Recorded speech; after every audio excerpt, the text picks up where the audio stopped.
I think it's not by chance God has created us in a way that we have to have daily physical sustenance. The children of Israel coming out of Egypt lived for 40 years approximately on something called manna. They couldn't have lived from hunting, and their lifestyle was such that they couldn't be planting, so they really didn't have an alternative. God was, in essence, providing their daily sustenance. And I think at least one of his purposes was to teach them to remember him, to think of him, to look to him, to have faith in him, that he was the source of their life.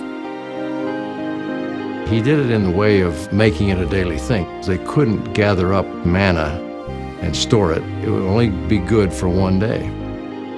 They couldn't forget who was the source of their blessings.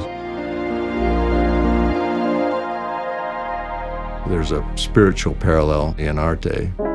We all recognize the need for physical sustenance. Hunger and thirst remind us very strongly if we forget. But the spiritual need for sustenance is equally strong. That comes not in drinking water and eating food, but in our constant daily efforts of communion with God. We ought not to think that we can go weeks and months without spiritual sustenance and not suffer, and not to have a deadening influence in our spiritual life.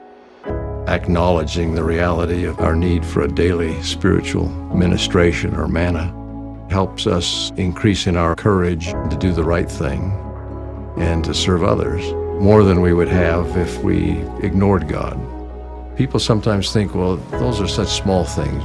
Prayer, immersing ourselves in the scriptures, pondering, meditating. How can that really produce a significant difference in a person's life? But it does.